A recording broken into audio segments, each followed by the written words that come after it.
সম্প্রতি ঘটে গেল ইতিহাসের সবচেয়ে বড় জোয়ার, যা ছিল সমুদ্রসীমা থেকে 18 ফুট উঁচু। এর ফলে চট্টগ্রামের অধিকাংশ এলাকা ডুবে গেছে পানির নিচে। তবে এই জোয়ারই শেষ জোয়ার নয়, সামনে আসছে আরও কয়েকটি বড় জোয়ার। টাইড ফোরকাস্টের সূত্র অনুযায়ী আগামী কয়েকদিন চট্টগ্রামের জোয়ার কোন দিন কত উচ্চতায় থাকবে তার একটি তালিকা আমরা তুলে ধরলাম। এখানে লক্ষ্য করা যাচ্ছে, আজ 26 জুলাই 2017 মঙ্গলবার জোয়ারের উচ্চতা ছিল দুপুর 2:47 15 ফুট 26 ইঞ্চি।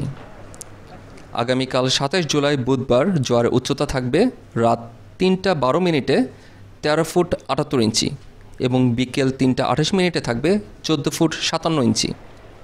28 জুলাই বৃহস্পতিবার জোয়ারের উচ্চতা থাকবে রাত 3:55 13 ফুট 32 ইঞ্চি আর বিকাল 4:11 থাকবে 13 ফুট 68 ইঞ্চি। 29 জুলাই শুক্রবার জোয়ারের উচ্চতা থাকবে রাত 4:42 12 ফুট 76 ইঞ্চি আর বিকাল 4:57 থাকবে 12 ফুট 73 ইঞ্চি।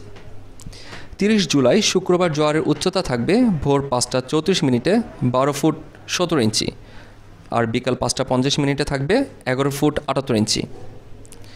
এবং 31 জুলাই শনিবার জোয়ারের উচ্চতা থাকবে ভোর 6:38 11 ফুট 71 ইঞ্চি আর সন্ধ্যা 6:57 থাকবে 11 ফুট 2 ইঞ্চি। মোহাম্মদ জাহিদুল ইসলাম রিফাত, সময় নিউজ.tv।